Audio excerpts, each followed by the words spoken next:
नमस्कार, मैं हूं अभिषेक।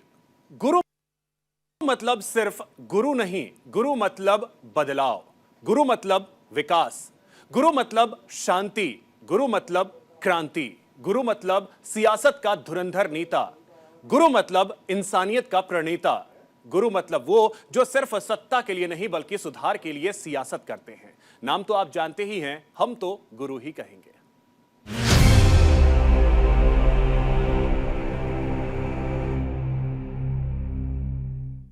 1 फरवरी को मोदी सरकार ने अपना 8वां बजट पेश किया। चूंकि अगले साल चुनाव है, इसलिए इसे चुनावी बजट भी कहा जा रहा है। अगर आप मोदी सरकार के पिछले सभी बजट देखें तो पाएंगे कि मोदी के सभी बजट कॉमन मैन पर फोकस होते हैं, महिलाओं पर फोकस होते हैं। जब पूरी दुनिया रिसेशन के खतरे से कांप उठी थी तो भारत की अर्थव्यवस्था पूरी तरह से कंट्रोल में थी। देश 2 साल तक कोरोना काल से गुजरा, लेकिन उस समय भी मोदी गरीबों को मुफ्त राशन देते रहे और आज भी दिया जा रहा है। मोदी के नेतृत्व में भारत की अर्थव्यवस्था न सिर्फ सुधरी है, बल्कि वैश्विक स्तर पर भारत अर्थव्यवस्था के मामले में तेजी से आगे बढ़ रहा है।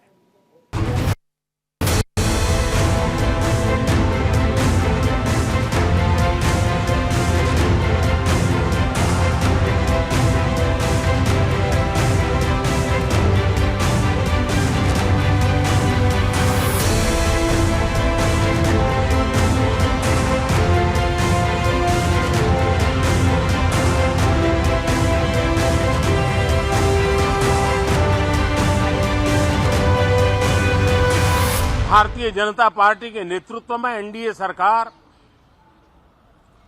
उसका एक ही मकसद रहा है, एक ही मोटो रहा है, एक ही लक्ष्य रहा है और हमारी कार्य संस्कृति के केंद्र बिंदु में भी एक ही विचार रहा है।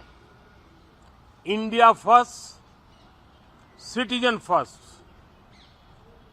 सबसे पहले देश, सबसे पहले देशवासी, उसी भावना को आगे बढ़ाते हुए ये बजट सत्र में भी तकरार भी रहेगी, लेकिन तकरीर भी तो होनी चाहिए। और मुझे विश्वास है कि हमारे विपक्ष के सभी साथी बड़ी तैयारी के साथ, बहुत बारीकी से अध्ययन करके सदन में अपनी बात रखेंगे। मोदी ने जब मुस्कुराते हुए विपक्ष से ये बात कहकर बजट सत्र में शामिल होने को कहा तो मोदी की मुस्कुराहट और मोदी के इन शब्दों के बहुत गहरे मायने थे। 2023 में मोदी के दूसरे कार्यकाल का आखिरी बजट है। विपक्ष इसे चुनावी बजट कह रहा है।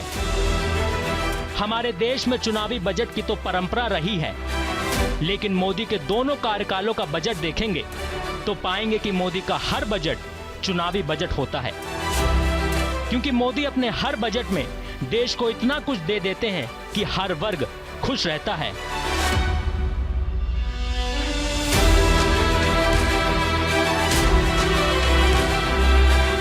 मोदी के पिछले सारे बजट को अगर आप कंपाइल करके देखेंगे तो पाएंगे कि मोदी का हर बजट कॉमन मैन और खासकर महिलाओं पर फोकस रहता है।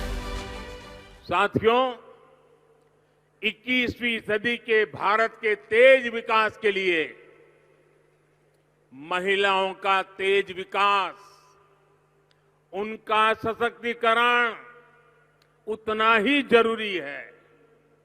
आज भारत महिलाओं की आवश्यकताओं, उनकी आकांक्षाओं को ध्यान में रखते हुए योजनाएं बना रहा है, निर्णय ले रहा है।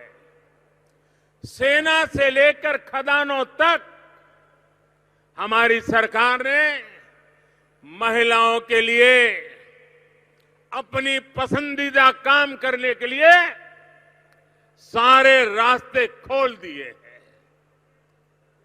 उन माताएं उन दरवाजों पर दस्तक दें, ये आज हमने स्थिति पैदा की है। हमने महिलाओं के जीवन चक्र के हर पड़ाव को ध्यान में रखते हुए अनेक नई योजनाएं बनाई है। महिलाओं का जीवन आसान बने, उनके जीवन से मुश्किलें कम हो, उन्हें आगे बढ़ने के ज्यादा से ज्यादा अवसर मिले, ये हमारी सरकार की सर्वोच्च प्राथमिकताओं में से एक है। इसलिए मैं अपना सौभाग्य मानता हूं कि मुझे माताओं, बहनों, बेटियों की इतनी सेवा करने का अवसर मिला है। महिलाओं के लिए मोदी की उज्ज्वला योजना हो या किसानों के लिए सम्मान निधि योजना या गरीबों के लिए आयुष्मान भारत योजना, ये सारी योजनाएं आज तक इसलिए चल रही हैं क्योंकि मोदी की ये सभी योजनाएं प्लान्ड योजनाएं हैं।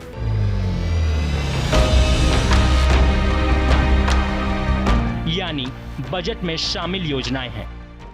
उज्ज्वला योजना की वजह से आज देश के 8 करोड़ गरीब परिवारों के पास भी गैस कनेक्शन मौजूद है।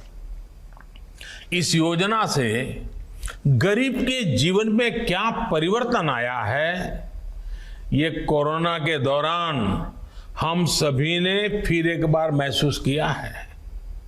अब कल्पना कीजिए, जब घर में रहना जरूरी था, तब अगर इन 8 करोड़ परिवारों के साथियों को, हमारी बहनों को लकड़ी या दूसरा ईंधन जुटाने के लिए घर से बाहर निकलना पड़ता तो क्या स्थिति होती।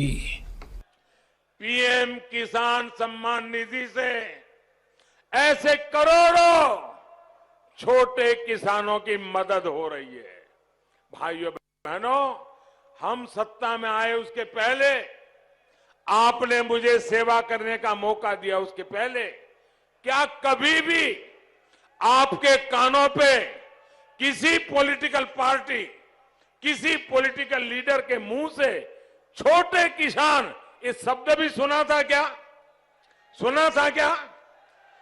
इस देश में 80-90% छोटे किसान हैं, लेकिन देश के राजनेताओं को, देश की सरकारों को छोटे किसानों की परवाह नहीं थी। भाइयों, जिसके पास 1 हेक्टेयर से भी ज्यादा जमीन नहीं है, छोटा सा जमीन का टुकड़ा है, वो भी परिवार बढ़ता है तो बढ़ जाता है, उन छोटे किसानों की चिंता इस देश में एक भी सरकार ने नहीं की थी।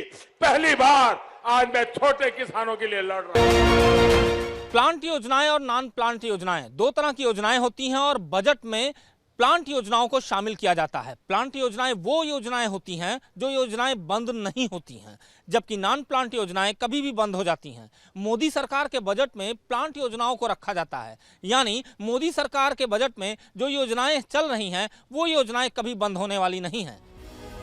अगर ये कहा जाए कि 8 सालों में मोदी देश की अर्थव्यवस्था को पटरी पर ले आए हैं तो ये गलत नहीं होगा।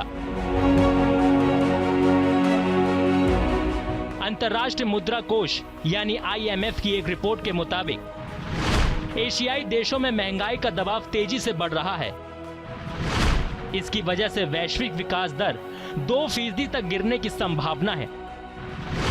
दुनिया भर की विकास दर 2.8 रहेगी। लेकिन इसी रिपोर्ट में कहा गया है कि भारत की अर्थव्यवस्था इतनी मजबूत है कि साल 2022 से 23 में भारत की विकास दर 6.8 और 2023 से 24 में 6.1 रहेगी।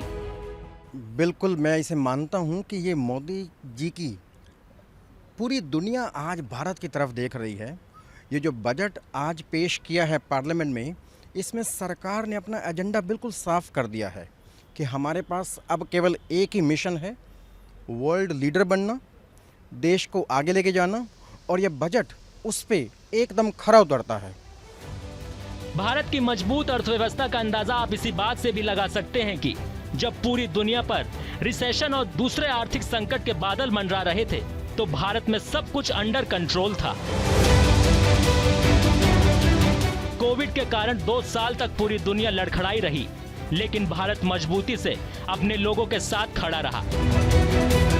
मोदी की अर्थव्यवस्था इतनी मजबूत है कि कोरोना काल में कई देशों में खाने का संकट था। वहीं भारत में मोदी ने करोड़ों लोगों को 2 साल तक राशन दिया और आज भी दे रहे हैं।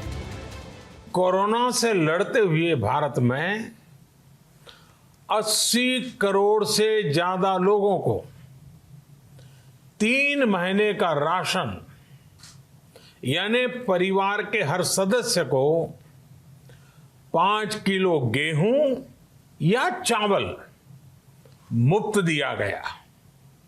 इसके अतिरिक्त प्रति परिवार हर महीने 1 किलो दाल भी मुफ्त दी गई।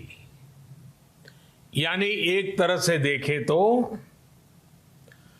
अमेरिका की कुल जनसंख्या से 2.5 गुना अधिक लोगों को, ब्रिटेन की जनसंख्या से 12 गुना अधिक लोगों को और यूरोपियन यूनियन की आबादी से लगभग 2 गुने से ज्यादा लोगों को हमारी सरकार ने मुफ्त अनाज दिया है। मैं मानता हूं कि ये ना केवल मोदी जी की, पूरे देश की ये सबसे बड़ी उपलब्धि है। जब पूरी दुनिया, रशिया, यूक्रेन, चाइना जूझ रहे हैं, उस समय हमारा देश सबसे आगे जा रहा है। तो ये एक स्ट्रॉन्ग लीडरशिप की सबसे बड़ी उपलब्धि है और हम सबको इसमें अपनी अपनी हिस्सेदारी निभानी है। इसमें कोई शक नहीं है कि प्रोडक्शन के लिहाज से कोरोना काल पूरी दुनिया के साथ भारत के लिए भी निराशा भरा रहा है। लेकिन अब भारत की ग्रोथ स्टोरी जंप लगाने के लिए तैयार है। ग्लोबल रिसेशन के गहराते खतरे के बावजूद भारत की विकास दर मामूली घटी है। इसी वजह से भारत की अर्थव्यवस्था को दुनिया की सबसे तेजी से बढ़ने वाली अर्थव्यवस्था करार दिया है।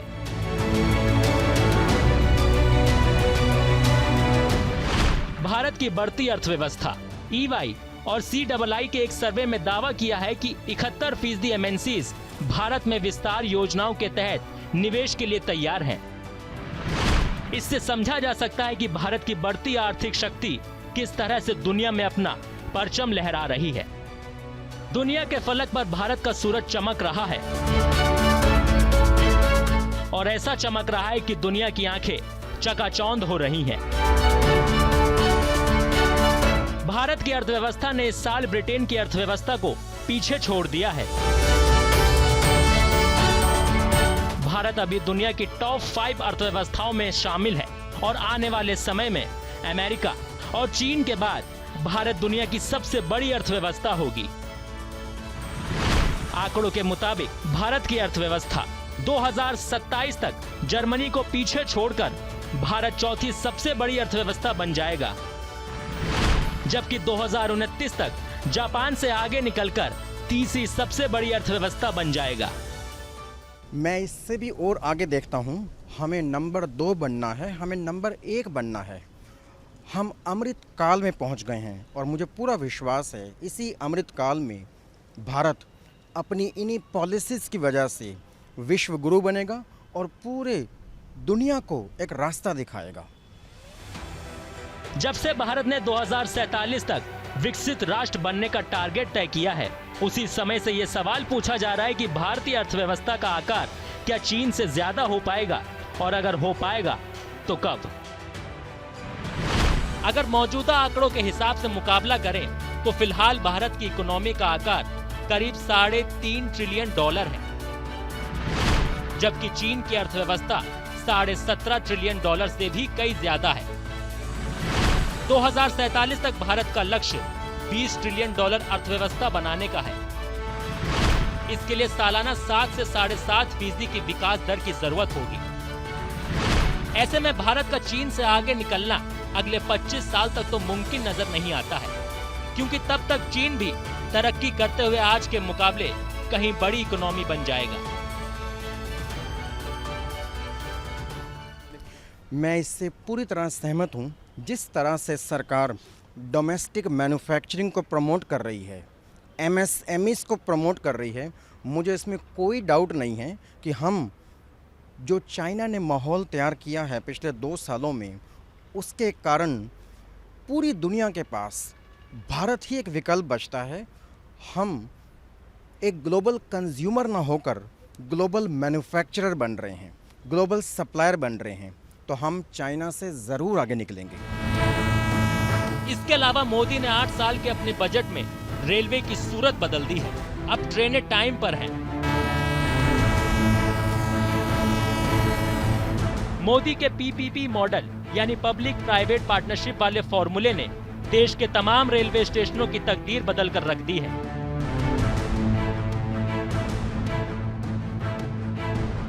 जिन रेलवे स्टेशनों पर कल तक धूल उड़ा करती थी, उसे मोदी ने इतना शानदार कर दिया है कि एयरपोर्ट भी उसके आगे फीका लगने लगे।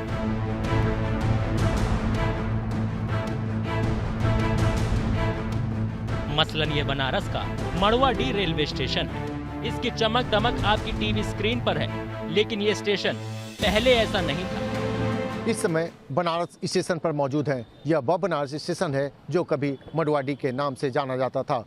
2014 की पहले की बात करें तो 2014 से पहले यह स्टेशन जो है, इसके प्लेटफॉर्म काफ़ी छोटी हुआ करती थी। साथ ही साथ अगर बात कहा जाए तो यहाँ पे गंदगी का अंबार और टिमटिमाती लाइटें अपनी व्यथा पे आंसू बहाया करती थी। लेकिन 2014 के बाद जब यहाँ से सांसद के तौर पर प्रधानमंत्री नरेंद्र मोदी चुने गए और शपथ लेने के बाद जो है इस स्टेशन का कायाकल्प हुआ और आज यह स्टेशन पूरी तरह से आधुनिक सुविधाओं से लैस है। इतना ही नहीं, रेलवे में सुधार आया है तो रेलवे की सेवाओं में भी सुधार आया है। रेल मंत्रालय अब अपने यात्रियों के लिए एक पैर पर खड़ा रहता है। मसलन अगर आप ट्रेन में हैं और आपकी तबीयत खराब हो रही है, तो आपके सिर्फ एक ट्वीट पर चिकित्सा सेवा आप तक पहुंच जाएगी। इतना ही नहीं, ट्रेनों में आम आदमी की सुविधाओं का जायजा लेने के लिए रेल मंत्री खुद ट्रेन से आम आदमी की तरह यात्रा करते नजर आते हैं। भारतीय रेलवे का भी तेज विकास, भारतीय रेलवे में तेज सुधार, ये सारी बातें बहुत जरूरी हैं। इसलिए आज केंद्र सरकार भारतीय रेलवे को आधुनिक बनाने के लिए, रेलवे इंफ्रास्ट्रक्चर को आधुनिक बनाने के लिए रिकॉर्ड इन्वेस्टमेंट कर रही है। आज भारत में भारतीय रेलवे के कायाकल्प का राष्ट्रव्यापी अभियान चल रहा है। आज वंदे भारत, तेजस, हमसफर जैसी आधुनिक ट्रेनें देश में बन रही हैं। आज विस्टाडोम कोचेज रेल यात्रियों को नए अनुभव करा रहे हैं। आज सुरक्षित आधुनिक कोचेज की संख्या में रिकॉर्ड वृद्धि हो रही है। आज रेलवे स्टेशन को भी एयरपोर्ट की तरह विकसित किया जा रहा है। अक्सर ऐसी खबरें आपने बहुत देखी होगी कि यात्री के एक ट्वीट करने के बाद से ट्रेन में दवा पहुंच गई, बच्चे के लिए दूध पहुंच गया। यही बदलाव है लगातार भारतीय रेलवे में जो सालों से होता आ रहा है और यही मोदी सरकार की अर्थव्यवस्था की सबसे बड़ी पहचान है। बात अगर रेलवे की हो रही है तो वंदे भारत एक्सप्रेस का जिक्र भी जरूर आएगा। लंबी दूरी के लिए ऐसी आरामदायक ट्रेन में आपको फ्लाइट जैसी सुविधाएं मिलती हैं। अभी कुछ दिन पहले ही रेल मंत्री की तरफ से एक वीडियो जारी करके बताया गया था कि इस ट्रेन में साफ सफाई का पूरा ध्यान रखा जाता है। आपको याद होगा कि पहली वंदे भारत ट्रेन दिल्ली से वाराणसी के बीच शुरू हुई थी, लेकिन अब मोदी पूरे देश में वंदे भारत ट्रेन का जाल बिछाने में लगे हैं। अभी कुछ ही दिन पहले उन्होंने पश्चिम बंगाल को दिल्ली से जोड़ने वाली वंदे भारत ट्रेन को हरी झंडी दिखाई थी। इसी अमृत महोत्सव में देश ने 475 वंदे भारत ट्रेन शुरू करने का संकल्प लिया था।